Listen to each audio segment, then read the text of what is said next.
everyone. This is John Daly. I'm here with another episode of the Daly Express. I am very excited about today's guest. I'm a longtime fan of his. Many of you remember him as the longtime ombudsman and sometimes host of the greatest show ever to air on Fox News. I'm talking, of course, about Red Eye. You can now find him on As the World Churns. That's a new podcast where he is a co-host with Daniel Moody. The show has I've noticed a few more subscribers than mine, but that's okay. I'm talking about the one and only Andy Levy. How's it going today, Andy? Hey, John.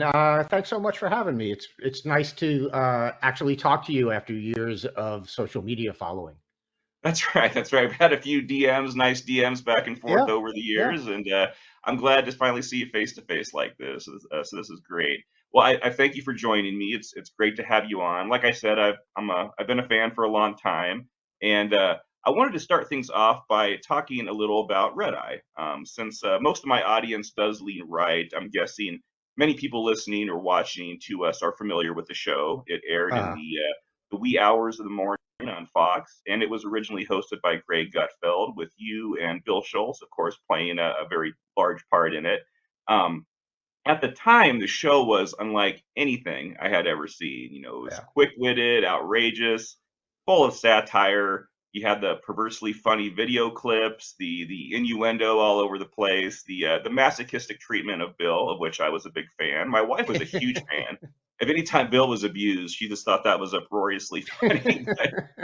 But so I'm curious, how did that show come about? How did you become involved with it, and how did you guys get away with so many things on Fox News? Which, it's much stranger now than it was back then. But back in 2008, it was kind of a different time for the network. Yeah, it was a different kind of strange back then than what Fox News is now, I think it's fair to say. So the way the show got started was, and you'll have to forgive me because my memory might be bad, and it may be that I remember things that, you know, simply ain't so, but this is how I remember it. Uh, Andrew Breitbart was definitely involved. And I think he knew of Greg or became a fan of Greg through Greg's writing. Greg was writing at the Huffington Post, and then Breitbart, I think, connected him with Fox News, is my understanding. Greg was still living in London at the time. He was the editor of UK Maxim. So he flew over to New York and met with the Fox people. Now, I had met Greg very oddly because I started leaving comments on his HuffPo blog, and the comments got more and more involved, and sort of out there, in I guess you could say slightly similar style to Greg's writing at the time, which was kind of out there and funny. And he took notice, and at some point he emailed me, and it became sort of like he would say, "I just posted on HuffPo. Get over there and comment." And so we sort of became, online friends like that. This was way before social media, uh, you know. And then suddenly he was like, "Hey, I'm flying to New York to meet with the Fox people about, possibly doing a late night show. You should come in, and you should come in, and we should hang out." And I was like, "All right." So we hung out, and I think I want to say Bill was there the first night, but I don't remember. But eventually, it became a thing. The show got green lit, and Greg wanted me and Bill to be on the show, and so we did like a week of test tapings. And Fox decided, and I cannot fault them for this, but they were like, "Yeah, that guy Andy doesn't need to be on TV." And so I was just going to be like a writer, type. But Greg was like, "We got to find a way to get you on the air." And Greg and Bill and I were sitting at a restaurant, and somehow the subject of was it not Pardon the Interruption? Yeah, it was Pardon the Interruption. The ESPN show would have at the end, at the time, Stat Boy would come on, and he would correct mistakes that I guess it was Tony Kornheiser and Michael Wilbon made during the show. And I honestly don't remember who first brought it up, but Greg eventually was like, "That's what we need on the show. We need, we'll call it an ombudsman, and we'll have you come on and correct people. And I was like, all right, well, let's try it out. He was like, no, we're doing this. I'm telling Fox we're doing this. And I was like, oh, okay. So from show one, that's what we did. And so that's how the whole thing came together. It was just this really weird confluence of things that led to me being on TV. And I'll just end by saying, I lived in LA for 10 years. And I worked at the Directors Guild. I was a publicist for the Oscars. Never once did I have the desire to be in front of the camera. And so for this to be happening was like absolutely bizarre. And to this day, I'm not comfortable in front of the camera. So I fully understand why Fox didn't want me on the TV. And then I think eventually I got comfortable with the ombudsman position and whatever. And I think I got a lot better. But man, I was not good early on. Well, that's funny because you say that, and I started watching pretty early on, not right at the beginning, but it was one of those situations where honestly I used to watch way too much Fox News, and I remember watching something on the DVR one night, fell asleep, woke up hours later, and you guys are on. And I'm like, is this still Fox? That I'm watching? Some of the stuff. And I've seen, and I've even in the early days, I thought you seemed okay. You played it off well, at least. You didn't strike me as being nervous. But I'll take your word for it, obviously. But yeah, I was just, just to butt in, my hands were literally shaking.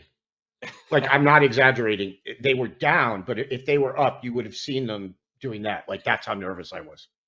Oh wow. Yeah. Well, it's funny. I'd asked about, I mentioned a lot of the stuff you guys got away with. I've heard, and I don't know if I think it was probably Greg say this, maybe it was more than one of you, but there was sort of this feeling, or it was probably the reality, that the higher ups at Fox weren't actually watching Red Eye, because you guys would do something, there would be something really bad. I remember one point can't remember if it was a rock star who set fired or set up. You can tell the story, but nobody seemed to notice that actually happened. You guys thought you were going to get thrown off the air after the fire safety issue. Can you tell that story? Yeah, it was Ariel Pink is his name, and he was on. And in the early days of the show, we would sometimes have to have guests on via remote, so they would be in the newsroom. I mean, even if they were in New York, obviously, if they were in LA or somewhere else, they'd be on remote. But sometimes we would have them at a newsroom camera. And Ariel Pink was at a newsroom camera, and he had his guitar around his neck, and Greg did the interview. And at the end of the interview, Ariel thought it was a really smart idea to literally light his guitar on fire. And we were like, I don't know if I can curse on this podcast, so I'll just say, go ahead. Okay. We were like, what the fuck did he just do? And we were we were convinced every week that week might be the last week of the show, like pretty much from the inception for like the first, I'll say 5-6 years. We didn't know if we were going to have a job the next week, and then put this on top of that, and you're just like, well, there's no way we have jobs tomorrow. And so, we all went home and just prepared for the email or whatever to let us know that we were fired. And somehow we weren't. And but we were absolutely convinced, and I think correctly, that really none of the at the time it was the I want to say the second floor is where the C-suite was. That none of those people actually watched the show, and because if they did, I don't know how they would have kept us on the air. So it's sort of the obvious answer is the obvious answer here. How do you know they weren't watching you? Because we kept making shows. Well, one of the things I thought was funny too. I mean, there's lots of stuff about that show that it had me rolling all the time, but. When you guys would have a guest on who clearly also didn't know anything about the show. I remember when you had actor William H. Macy on. I think he was promoting some movie, and I think he was actually in the studio, he clearly had no idea what he had gotten himself into. You could see his face just sort of shift as you guys were, doing your funny shtick. Did Yeah, that happen quite a bit where people just kind of, you brought people on, they had no idea what to expect, and it just sort of completely blew their mind? it did, particularly as you would imagine with like the bigger name entertainment people. These are people. William H. Macy, I would guess, had never watched a minute of Fox News in his life. So let alone that, but and then to know what the show that was airing at 2 or 3 a.m. Eastern time, depending on where in the series it was, there was just no way they would know what it was, and they probably and justifiably assumed, oh, this is going to be sort of a staid, you know, uh, news panel show, or at most it's going to be like, I don't know, like the Today Show or some kind of morning, show where I'm going to go on and talk about my movie, and maybe they'll ask me one or two questions that aren't about my movie, but that'll be the thrust. And then, yeah, they walk into this where, you had, we had Fluffy McNutter early on, was a sort of the show mascot, which was a drawing Greg had done of a cat dog hybrid that we just kind of used for some reason all the time. And you had, you just had really weird stuff going on in that show. That show would have been weird on any channel, let alone Fox News. But it was certainly, doubly, triply, or whatever exponent you want to use, that much weirder because it was on Fox News. And so that would happen a lot. And sometimes the guests would really vibe with it, and they'd be like, holy shit, this is fun, I want to come back. And sometimes you could just see on their face that they were like, I'm firing my publicist 30 seconds after I walk off this set. Yeah, so it was sort of a hit or miss, but the ones who liked it, and then they would end up coming back, and sometimes they became regulars, and not even the celebrity types, but like someone like John Bolton, who Right. at first glance, at first blush, you would think that wouldn't work on Red Eye, but for some reason he got a huge kick out of it.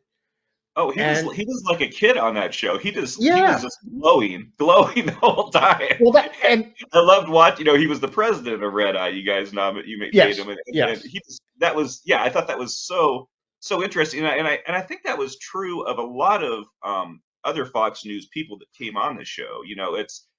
One of the things I appreciated was that we got, as viewers, got kind of this look behind the curtain at these otherwise self-serious, Fox yes. News personalities. So much, as you know better than anyone, Andy, so much of the outrage on cable news is performative, and it was kind of wild for someone like me who really, at that time, I know people behind the scenes now at Fox, and still do, but it was different because people, I would see these people break out of their on-air personas, let their hair down, act like real, relatable people, and that kind of brings me to my next question. Who were some of the individuals that surprised you? Said John Bolton was one, but who Yeah, surprised yeah. you the most, and how different they were in this laid back atmosphere than you had seen them either in politics or political punditry or as a news anchor? Who were some of the most different people with you that you had seen on TV up to that point? That's a really good question. Look, I always go to this. This is sort of this is half about Red Eye and half about his own show. But Lou Dobbs, Lou Dobbs, for whatever reason, absolutely adored me. And Everybody adores you, Andy. What are you no, talking that's believe me, that's far from true. But he absolutely adored me, and he would have me when he got his show on Fox Business. Uh, there was a period, I guess, basically in my last couple of years at Fox, he would have me on. I think it was every Friday, and he would run through some stories of the day, and I would give my little sarcastic takes on them. But I also started like he would run these polls, which you may or may not remember, and they were viewer polls, and it was always like, is Barack Obama the worst human being in all of recorded history? And it would be like 98% yes, 2% no. And I would just mock them incessantly. And if there was a time it was like 96-4, I would say, like, I don't know, your audience, man, they're slipping, they're getting kind of liberal there on you. And I would just make fun of his polls. And I remember saying on his show once, this was, I don't know if it was right after Trump first got elected in 2016 or in the campaign. And I just went on a whole little rant about how there was this segment of conservatives who really just wanted daddy. They just wanted a strong daddy figure, and that's what they saw in Trump. They wanted someone to be their daddy. And he got the biggest kick. Like, I watched him as I was saying it, and he had this just delighted grin on his face, and I was like, I cannot believe Lou Dobbs is not only letting me get away with this, but enjoying it. And it was quite the contrast to his usual demeanor and the things, particularly later in his career, that he ended up believing and espousing on the air. But he just, when I told him I was leaving, he was like, "What can I do? Who can I talk to keep you?" I was like, "Holy like, I was not expecting that at all." And it was, I don't like what he became, and I can say that about 90% of the people I knew at Fox, maybe. Yeah. But he just got such a kick out of me, and was, literally wanted to go to bat for me. And I said, "No, it's time for me to go." And, I don't think there's a place for me here anymore. And, but yeah, so Lou Dobbs comes to mind. I'm sure there are others. We sort of learned quickly, having the Fox people on was, in a similar way to the celebrities, it was kind of a crapshoot. There would be the ones who would roll with it and would have a good time and couldn't wait to come back. And there were the ones who it was instantly obvious, yeah, the show isn't for you. Like, not even a judgment thing. Like, it doesn't work with you. And to their credit, most of them in that category knew that. Some of them didn't, and that got a little awkward. But yeah, it was always an interesting thing when you had a Fox person on for the first time to see which group they would, sort into.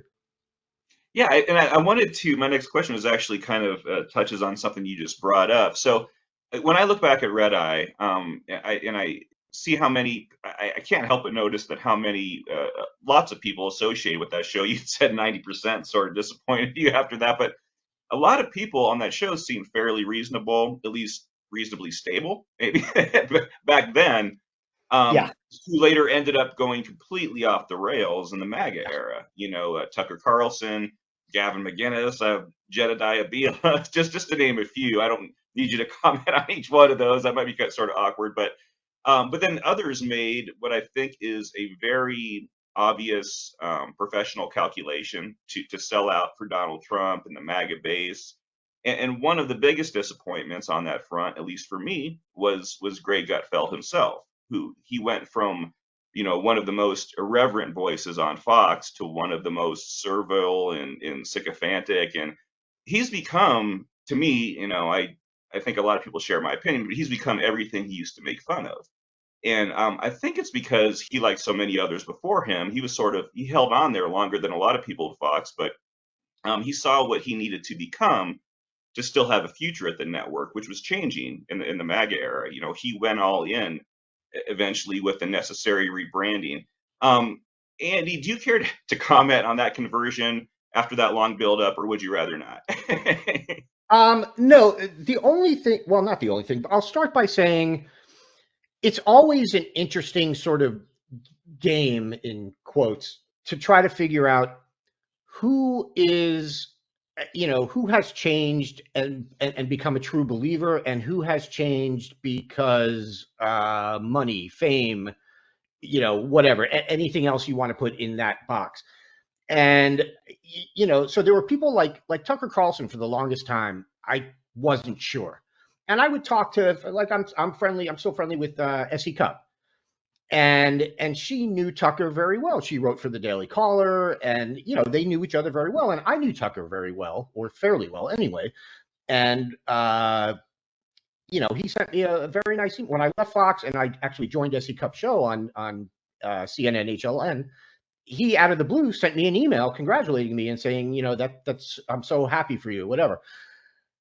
And then to see what he has become now, and you just think to yourself, one, was this always here and I didn't see it? Or two, did this person really change that much that quickly? Or three, is this person performing. And it can be really hard. And there were people there that I think I can give a definitive answer for. And there are people there where I'm honestly not sure, or I think it's probably a combination of two or three of those things that I just mentioned. And it's, I'm not sure what the percentage is, but it's sort of an all of the above situation. With Greg, I'm really not sure. I think the money and fame is part of it, for sure. And you know, I, but I also, I'm trying to think of a polite way to put this. Um, Greg, for a while on Red Eye, was calling himself a libertarian. Right. And it's not a coincidence that he was calling himself that at the same time that I was in his life. And people from Reason Magazine, Nick Gillespie, Matt Welch, Kennedy, other people who were libertarians were in his life. I don't think any of those people are in his life now. And the people that are in his life are the ones that I know of are hardcore Trumpers. And I think it becomes, especially if you are a certain personality type, it becomes very easy to just start believing what the people around you believe. And so I do think that that's part of it. I don't think it is entirely money and fame driven. I don't think it's not money and fame driven. I don't think it's completely not that. I was joking with someone the other day, like if I would have stayed at Fox, I'd probably be secretary of something right now in the government. And it's become quite the career path in that world. And there was always a thing when we were at Fox, or when I was at Fox, people would tell me, they would say, be careful that you don't get people in like the comedy world, because I became friends with a bunch of comedians, as did Greg, as did Bill. We were around them a lot. And there were, I would have some tell me, be careful you don't get stuck as that Fox News guy, because if you ever want to leave there, nobody will hire you. But I would also have people tell me, Andy, you're pretty okay because you've got your weird little social media presence, and you're obviously not like a hardcore Fox News conservative, even back when I was a libertarian. And they would say, but man, and they would specifically say, Greg is going to get pigeonholed. And I think he just kind of ended up leaning into that. And he realized, you know what? That's who I'm going to be. And it's going to pay me very well. And I'm going to get to write a lot of books. And I'm going to get to talk to the fine folks at the villages. And so that's what I'm going to do. And so I don't know what percentage of it is that he has actually become a true believer, and what percentage is a calculated, sort of crass commercial decision. But I suspect it's a combination of those two things. He definitely was not the third thing. He was not this back then, and I missed it. He simply wasn't. So whatever he's become, look, anyone working on a show has issues with the other people on the show, and Greg and I would butt heads, and all three of us. The only person we really never butted heads with was Joanne, because she was just really nice. But whatever differences I ever had with Greg, there was never, even when I look back on it, there was never signs of this until it actually happened. Sorry if that answer was too long. Oh, no, not at all. That was great. No, I think there's something to what you're saying. I think there is some examples for sure. Again, I'm a little doubtful that this is the real Greg that we're seeing, that he's become this. But you knew him better than I was, better than I don't know him at all. I just know him from television, and he'll get mad at me on Twitter every now and then. that's about our only association there. But no, there's I think you've been witness to a few of those confrontations, Andy. But there was. It's like Fox very much went in this different direction in the Trump era. When they realized Trump was what the Republican Party was going to be. for the foreseeable future. It's funny. I do work for Bernie Goldberg. I write for his site. He was, he was at one time, and I'm not. This isn't exaggeration. He was uh, one of Fox News's top stars from the perspective that he was on Bill O'Reilly top rated show, and his Yep. segments, Fox would tell him, his segments are the highest rated when you're on. You and Yeah. Dennis Miller is what they told him. They were the big, so and then, but he was very critical of Trump on Fox News. And after a while, Fox says we can't. They took him off silently, took him off television. He was under contract for another 11 months. He sat, never brought him on again after that, and just let his contract run out. So if you're going to be critical of Trump as a conservative, as someone from the right on Fox News, that can really affect how you're going to be treated at the network. And I think Greg realized that, and it's funny now because he at least, I guess to his credit, I don't know, he at least acknowledges that he has changed, and he won't say that I sold out, but he explains Right. how he's just changed completely on Trump.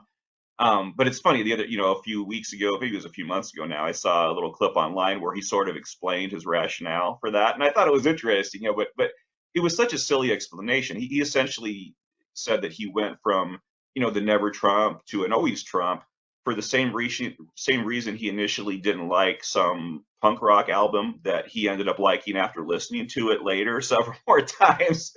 And it's funny because that's not really a principled argument, but it's funny because he casts those who didn't do what he did, who didn't come around on Trump as just really being motivated by emotion. They're just emotional, and I'm like, well, you're just comparing it to how you look at a punk rock album. That's emotional. That's emotional. Yeah. So Yeah. yeah, it's interesting. But in fairness, this is along these lines too of change. Greg was not the only star of Red Eye who went through a political or perhaps ideological This conversion. interview is over. Yes, that's right. That's right. I'll have to shut this down. You, Andy, used to consider Yes. yourself libertarian, like you just said, Yeah. but now Yeah. you say you've become pretty comfortable on the left. I Yeah. sort of noticed maybe the beginning of that transformation when you were still back on Red Eye on Fox, Definitely. on issues like immigration and a few other things. But I think it's fair to say that you are much further left these days. What compelled you to move in that political direction? Did it have anything to do with the Trump effect? Did it have to do with experiences in your own life? What kind of got you going in that direction? No, I listened to OK Computer a few more times, the Radiohead album, and no. I had to think Um, about that. What is oh, that? okay. It's only the greatest album in the history of rock, John. Oh, sorry. Um, so you're right that it started when I was at Fox, and I think sort of my earliest memory of being like,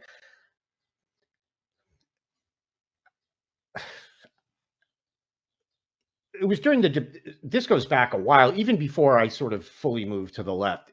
It was during the debate over, I guess it was Obamacare. And I remember after a show that we had, where it was, a topic, I was walking out just to leave to go home with one of the guests, who I think was, I can't remember. I want to say maybe it was Michael Ian Black, but I'm not positive. Hmm. It was somebody liberal. And we started talking, and I was like, yeah, I just, I can't get worked up about this Obamacare thing. I'm like, I just want people to be able to go to the doctor and have health care. And there were, so that was sort of like the first stirrings of me that were going to bring me back to my college socialist days. um, before I actually moved from that to libertarianism, which had a good run. I mean, it must have good 30 years of being a libertarian. It's not like it was like a year and then I woke up one day and was like, no, that fad's over. I mean, um, but I guess the thing for me is I have kept the libertarian things I've kept are the social things, the civil libertarian stuff, and the stuff that I've shed is the economic stuff. And I just, I came to a conclusion, a personal conclusion for me that libertarianism, like laissez-faire government, if we lived in a utopia, I'd probably be all for that. But we live very far from a utopia, except for Utopia Parkway here in Queens. But it's just, to me, I decided, you know what? There are people who, we need a safety net, and people need to be helped. And I think my biggest split from, I don't want to say the right, because there are conservatives that feel this way, not Trumpists, but conservatives. The idea that if you're poor, you sort of deserve it is, seems to be a big tenet of, certainly, of like sort of libertarian belief. And tenet may be a little strong of a word, but there's definitely, even when it's not spoken, it's sort of there. And it's all, like, if you really applied yourself, you wouldn't be poor, you wouldn't be homeless, you wouldn't be. And I realized, and I honestly wish I had understood this earlier in my life. But I came to realize that that's garbage. And there are a lot of people who are thrust into really bad circumstances through no fault of their own. And I mean, we talk about how much, how many Americans live paycheck to paycheck. Well, you lose that paycheck, and suddenly you're living in your car, or you're selling your car, and you're living in the park, and asking people on the streets for money for food. And it's not, I mean, there's an expression, it's not mine, it's that you're like one, I don't know if it's what the exact expression is, you're one bad day away from being homeless. And that's probably a bit of an exaggeration for most people, not for all people. But I think a lot of people in this country are a lot closer to being, if not homeless, but then definitely needing the safety net than they think they are. And so I sort of came to this, and I don't know that there was a big aha moment, like, or if I feel like I slowly kind of got there. Like I said, even because the Obamacare thing, that had to be what, well before Trump, obviously, because Obama was president. So first term in Obama. It was first term. Okay, so that was a really long time, and that was sort of the first stirrings of it. But I still was pretty much a libertarian on most things. There were just things I was like, I am not going to the mat for people not to have health care. And then, like the Michelle Obama, the healthy foods in the schools, that drove a lot of people on the right nuts. I was like, you're mad because she wants kids to eat a healthier diet in the lunches that they're getting anyway.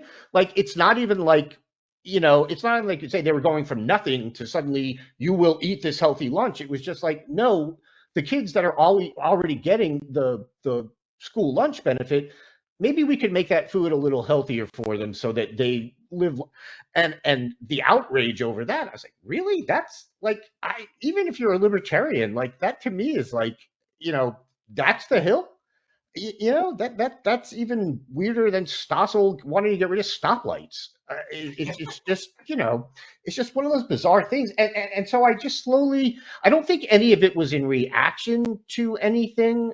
But I do think it was more like I listened to people talking, and I'm like, well, I don't agree with that, and I don't think that about people. And I 100% believe, because it's true, that there has been systemic racism in this country that has kept the Black population from achieving, full equality with the white population. And I mean, but to me, that's like, well, you start out with slavery, then you go to Jim Crow, and you're talking hundreds and hundreds of years. And then there's this belief among some on the right that, we passed the Civil Rights Act of 1964, whatever.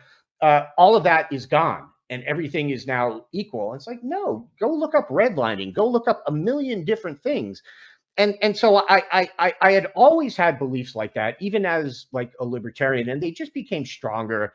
And I realized that libertarianism. That's why I say, like, in a utopia where, where America didn't have slavery and there was some kind of true equality of opportunity from day one, then yeah, maybe then you can talk about, well, we don't need that big of a government, or we don't need much of a safety net. But we don't live in that society. We don't live in a society that was built on those principles, when it was founded, and for its first century plus. So I just sort of slowly slid left, and now I'm like, Bernie would have won. You see, you became a more compassionate Andy Levy, is what you're saying. I like to think I was always. I think it was because I was always compassionate that I realized that I don't. It may be that I became more empathetic.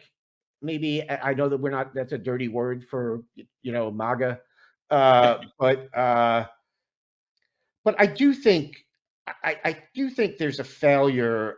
I think there's a reason why empathy is a dirty word among a lot of MAGA people and people like Elon Musk, because they are unable to put themselves in anyone's shoes or even realize that other people may not have shoes. And so I do, but I know I would say the conservatives that I'm still friendly with are empathetic, are compassionate.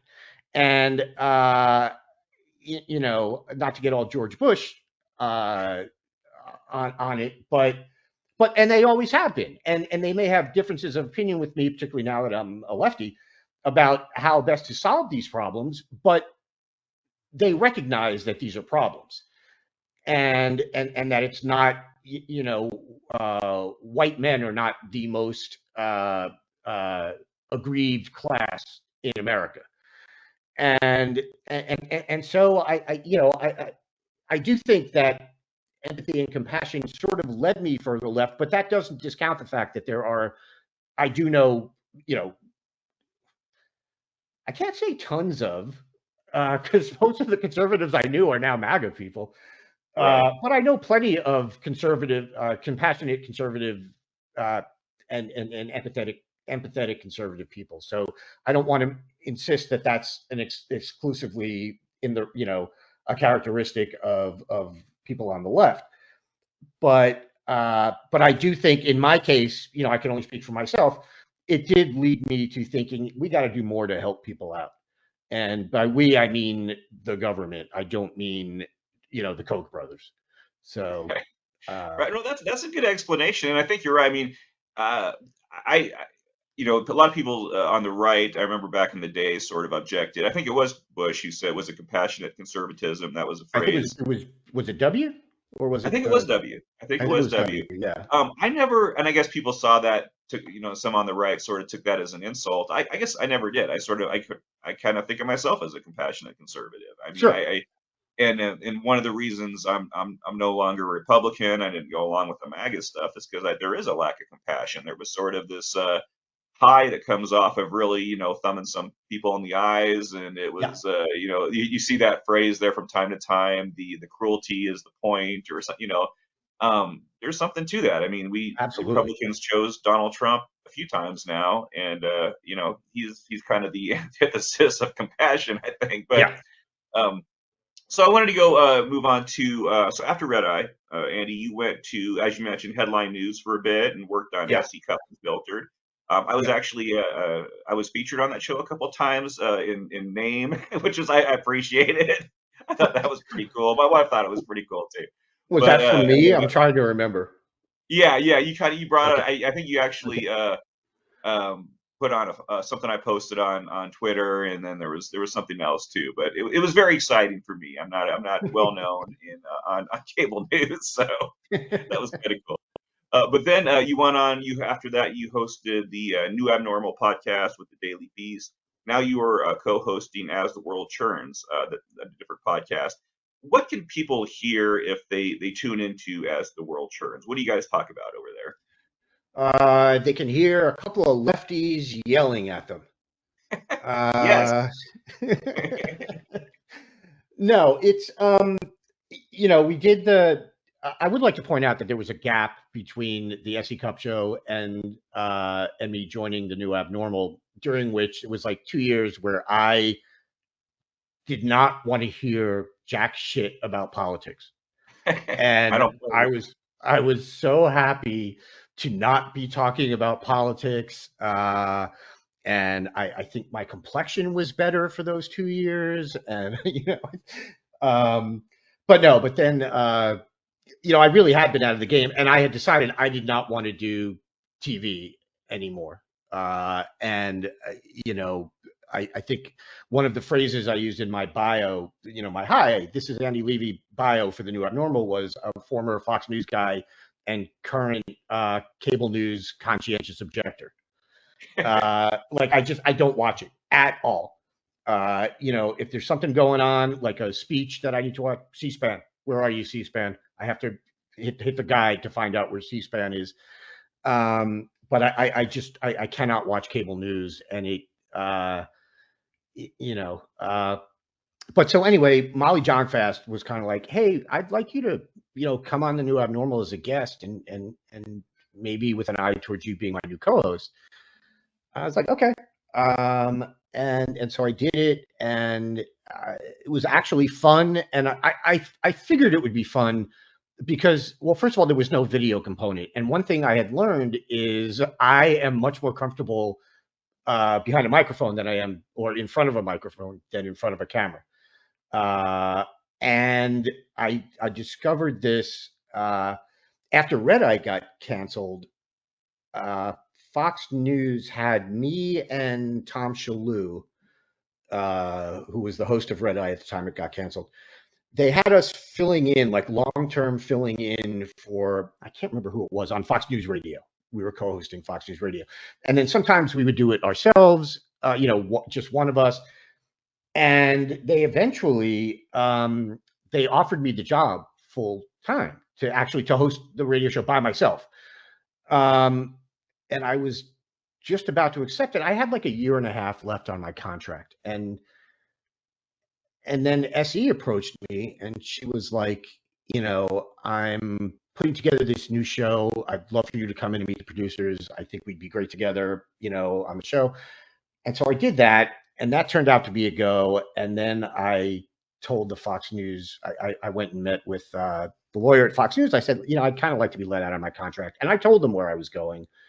And they were like, okay, they didn't, they were like, you're still here? Really?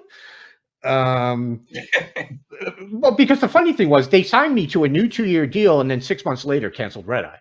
So I had a year and a half deal, and I wasn't really getting on the TV much because they were in full MAGA mode at that point, and I very clearly did not fit into that. Yeah. And so anyway, sorry, that was a long digression. I do want to ask you a quick question about that, because that brought up an image, and I don't remember quite the context, but when you left Fox, wasn't there a video of you leaving Fox that was it posted on TV, like actually walking out? No, we put it on Twitter. We put it on, I think Tom Shalhoub put it on his Twitter. He took the video. Okay. And it was me just walking away from the building, and I think that we might have laid sad music under it or something. I have a vague memory of that. Security guards were going to be ushering you out or something. Yeah. But I have to laugh because people, look, there are people who want to believe that I was fired from Fox. And so anytime I say something bad about Fox now, they'll either on the right, they'll say you're just mad because you were fired, or on the left, they'll say, oh, you loved Fox while you were taking a paycheck, but as soon as they let you go, and I could either sit there and go, actually, I asked out of my contract there, and but like, what's the point? Like, why am I?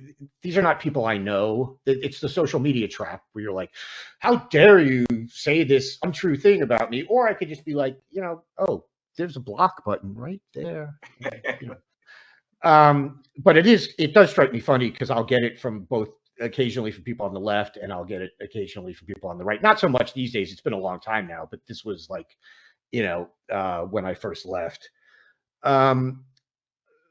But so as the World Churns it's a left-wing political podcast. I don't really know how else to describe it. It's me and Danielle Moody are the hosts, and we'll go through two or three, maybe four of the big stories of the day together. And then we generally will each have an interview with someone. And the interviews can be, I'm a big fan of authors like you. Yeah. I have no idea how people write books. Like, it's the most amazing thing. Writing a book and doing stand-up I would never have the balls. So I have the utmost respect for anyone who will get up on a stage and tell jokes. Authors of books, I'm like, I can write short stuff, and I think I'm pretty good. Like, I can write articles, or at least I used to be able to. Now it's like 280 characters seems to be my limit. But I have absolutely no clue how you all write books, and I am in awe of it. So, and I love to interview authors about their books, and I've discovered that I read the books, and I've discovered that I guess most hosts don't read the books, and because I've had guests just like in shock that I actually, like, I'll say at the start, I'll say I really love the book, and they'll be like, "Oh, thank you, that's really nice." And I know that what they're thinking at this point. I know that they're thinking, "Yeah, of course he said that. He didn't read the book." And then I'll start asking questions, and a lot of the times it will be clear, at least from my questions, that I've read the book. And I've had authors tell me afterwards, and we've had their book publicists tell me afterwards, or write us saying, those questions were so good. And I'm not saying this to pat myself on the back, although it really does sound like that. I'm saying it because I love books and I love reading books. So to me, it just seemed natural. If I'm going to have you on to talk about your book, I'm going to read your book. Like, why else am I having you on? I would be embarrassed to not read the book. And look, there have been a few times when, because of time constraints or whatever, I didn't read the whole book or even start the book, but it's a handful of times over, a couple of years of doing this. So you get a lot of book interviews from me, and hopefully you'll get some humor out of the whole podcast. Like, both Danielle and I try not to, there's a lot of doom and gloom, and we can be part of it. And we've sort of we're trying to be less part of it, or at least doom and gloom with a human face, or, however you want to put it, or with a funny face, and at least try to drop in some jokes or something that at least lightens the mood a little bit, and isn't as, a lot of political podcasts, let's be honest, are very self-serious, and they're very saving the republic, and that goes for any, right, left, MAGA, whatever. There's just a lot of that out there. And I think we are trying to at least temper that with a little acknowledgement that at the end of the day, we are, oh, wow, I hate that phrase. But it works sometimes. We're hosting a podcast. We're not saving the world. And, I hope, and when we get really nice comments from people saying, your podcast, helps, when I'm really down or whatever, like, it's nice to hear people, you make me laugh, or, whatever. And I think I like to think that's at least a service for some people. Like, we're doing some good in the world, but we're not saving the world. We're a podcast, and right. So I think, at least I hope, that attitude comes through. Well, people should definitely check it out. Like I said, I think most of my listeners are right leaning, but I think they should definitely give it a listen, and might find some stuff they find interesting, give them some food for thought as well. Yeah. While you're here, Andy, I did want to ask you about a couple political items, just to close things out, because I know this interview is over. Well, yes, exactly. These ones are pretty basic, I think. Okay. So, first one, thanks to the original Sin book by Jake Tapper and Alex Thompson, we've learned more about the Biden administration's cover-up of Joe Biden's mental decline while he was in office. I think it's a big story. I think it's a serious issue, regardless of what people like you or me may think of Donald Trump. What's your take on this? Do you think it will keep? Do you think this controversy will keep the Democratic Party on the political ropes for some time to come, or do you think it will mostly be forgotten in a few weeks? Well, first of all, the Democratic Party doesn't need any help being on the ropes. That's true. Unfortunately, they tend to self-inflict. But look, my take on this is I think it's a big story. I would have been fine. I, I think it's a big story to the extent that none of that ever should have happened, and I don't have any problem calling out the people who helped it happen. Um, I sort of do think it pales in comparison to what's going on in the White House now. So it makes it like I'm not, and this is no shade to the question or anything like that. I'm just how my general feel of it is I'm not all that interested in in talking about it now with all the other shit going on. Like it feels like a book that for me I have absolutely no interest in reading now, but 5 years, 10 years from now, I might think I might be like, oh, I want to read that book. I want to see the behind the scenes stuff of how that happened. I just, again, and this is really not too much of a judgment. You know, everyone only has limited bandwidth. And I sort of don't have the bandwidth for that particular thing right now. While look, he never should have run. Uh, you know, a lot of people, and I had conversations with friends about this, thought that he should have, after he won the first term, he pretty much should have said, I'm going to be a lame duck president. Or he should have said it 2 or 3 years, you know, if he didn't want to be treated like a lame duck for all 4 years. He could have waited, I get that. But it was very clear, even before that debate, you know, that he was not the same Joe Biden that he was in 2020, let alone, you know, Vice President Joe Biden or, you know, Senate Judiciary Committee Joe Biden. And it sucks that nobody stepped up and took responsibility for telling him, hey man, thank you for your service, but you got to bow out until the point where they did. And so I think there should be a reckoning for that. On the other hand, there really is no on the other hand. Yes, there should be a reckoning for that. Look, the Democratic Party has a lot to apologize for and a lot to make up for. Even beyond that, I mean, the Democratic Party's response to Trump, for the most part, has been pathetic, with a few exceptions. But you know, the Chuck Schumers of the world, like I don't even get me started. So I guess this is a long way of saying I don't want to talk about this, John.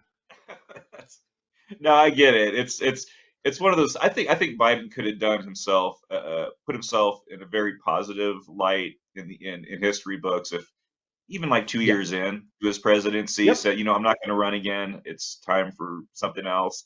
He didn't act even well. I mean, honestly, they should have. He should have stepped down. You know, in hindsight. But even that would have been good, I think, for America, for his spot in the history books. So I'm gonna ask you one last question, and then I'll let you go. I know it's a loaded one, but we're a little over 4 months into the second Trump administration. What has most I think it's bad, John. probably a lot. What has most worried you about the direction of the country under him? From my perspective, I'm worried about foreign policy, fiscal policy, the legal stuff, constitutional stuff, the culture war. Andy, what has you most concerned? I think, and it's funny because I've asked these questions of guests that I've had on the show, on As the World Churns and the New Abnormal before that.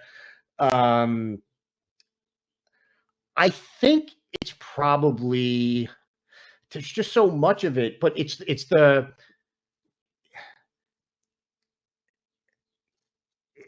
I'm sort of torn between three things, but it's the rewriting of history and the erasing of history, which feeds into, I think, the quote unquote war on DEI, which, as far as I can tell, is a war on Black people and brown people and women. It has nothing to do with diversity, equity, and inclusion policies. It has everything to do with erasing people from American history. And we saw this over and over again. And sometimes when they got called out on it, stuff had to be put back, like Jackie Robinson in an army museum, uh, and uh, and things like that.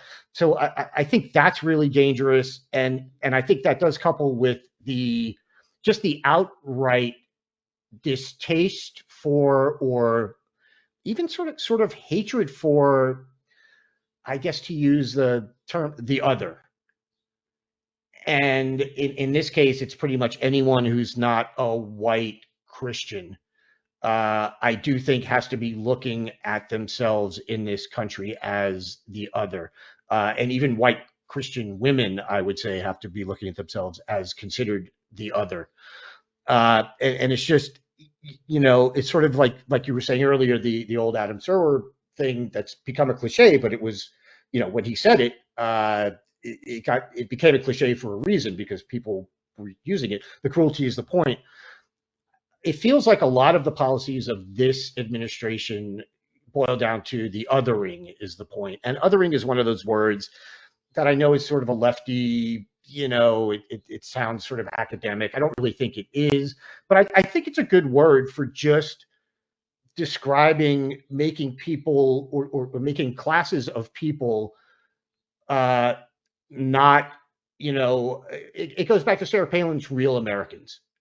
And what she was saying there is that the people that she didn't mean were not real Americans. They were fake Americans, or not real Americans. Like, you can't have it. If you're saying one group of people is real Americans, then you're saying the rest of the people are not real Americans. And I think there's been a big push from this administration to sort of make anyone who's not, again, a white Christian or a white man, to sort of belittle them and scapegoat them, and make it seem like they don't belong and they're not part of America. And I just, to me, that is right up there with probably the number one thing I would pick, which is the constitutionality of everything, and the clear disobeying of the courts, and just, watching all these conservatives who used to talk about the pocket constitutions they had in their, in their pockets, because they were pocket constitutions, suddenly not giving a shit about the Constitution.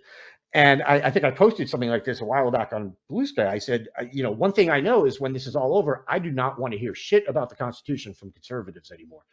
And because so many of them, and obviously present company excluded, and some others, again, I'm friendly with the people who are actual principled conservatives, but so many of those people revealed themselves to be not principled conservatives, and really not principled at all.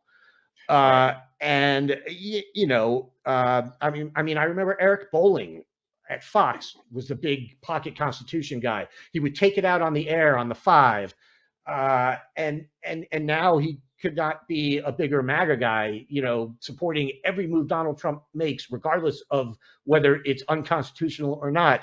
And I'm like, oh, I wonder if Eric was just being performative back then. Gee, that was always tough to tell. But I do think that Go ahead.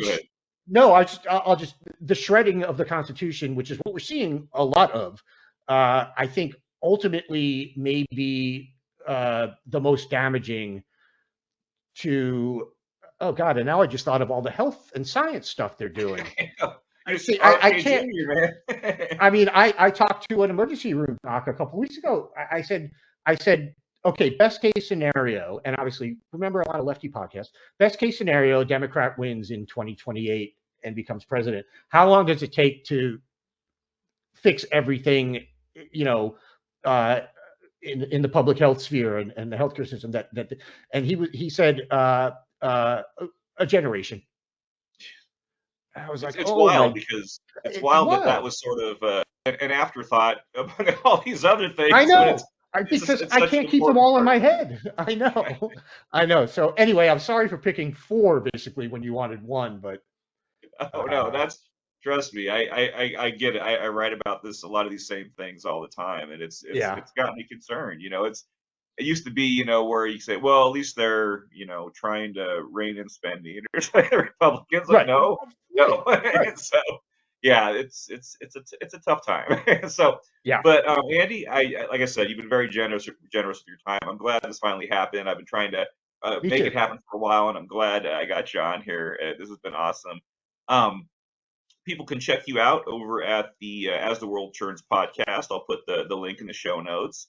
Cool. And we're on YouTube now because they're forcing me to do video, which I hate, but you know. Great, great. Any chance you'll ever write a tell-all book yourself, Andy? I no, I can't. I literally the number of people who have said to me, "When are you writing a book?" And I just look at them like, I don't know how to write it. Like, how do Well, you write hundreds of pages? I don't get it. I honestly don't get it. well, if You you're know? writing a nonfiction, just get a ghostwriter because I think 90% of the political Yeah, world media, I know, but media. that's just icky. No, I couldn't Yeah, do that. I would never do that myself. A lot of people do, obviously, but Yeah. yeah, well, always an option, I guess. But Andy, thank you so much for coming I know on. you're trying to get rid of me now, but I just want to say one more thing. I think you know this. I love thrillers and and books like that. And every once in a while I have an idea for something that I think would make a really good thriller. And then I realize this is a pretty good idea for like 2 pages. And then I have no idea how I would actually make this into a book. But um, I need a job where I can just come up with ideas for thrillers, and then people like you who actually can write will pay me to take those ideas and actually make them into books. So Oh, cool. just something to think about. You don't have to give me an answer now, but just keep it in mind.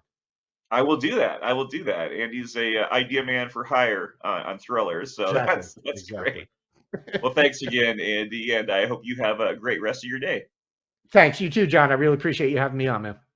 Thank you.